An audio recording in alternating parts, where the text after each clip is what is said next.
C'est l'heure de la sieste, Dava se repose. Avec d'autres indigènes brésiliens, il vit depuis 6 ans dans l'ancien musée des Indiens de Rio de Janeiro, situé juste à côté du stade mythique du Maracanã.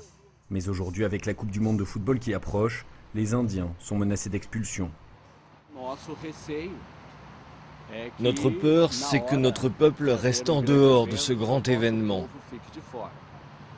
Ce que nous faisons ici, c'est de la résistance culturelle. Nous avons peur de devoir partir d'ici, d'être expulsés. Nous savons que c'est ce qu'il risque d'arriver. L'immense stade de football est en cours de rénovation. Il ouvrira de nouveau ses portes d'ici fin 2012. À une centaine de mètres de là, l'ancien musée des Indiens, abandonné depuis des années, est aujourd'hui en ruine.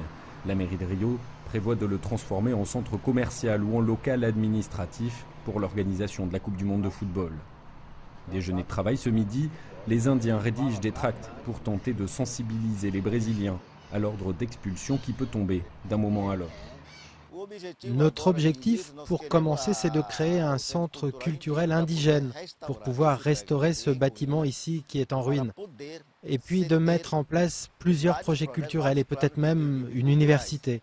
Mais avec l'accélération de la promotion de cet événement planétaire qu'est la Coupe du Monde, c'est devenu difficile. Depuis des années, l'ancien musée accueille les Indiens de passage à Rio. Aujourd'hui, ils veulent faire de ce refuge un point de rencontre pour faire partager leur culture aux spectateurs du monde entier qui viendront assister à la Coupe du Monde. Araçari est l'un des chefs de la tribu des Patachos, originaire de la région de Bahia. Il aspire à davantage de reconnaissance de la part des autorités brésiliennes, mais il sait que l'ancien musée est une cible de choix pour les autorités de Rio.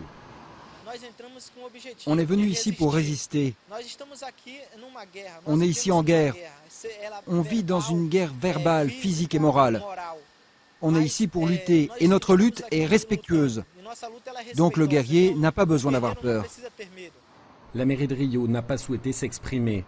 Pour Araçari et les autres Indiens des 17 tribus brésiliennes représentées, le compte à rebours a commencé.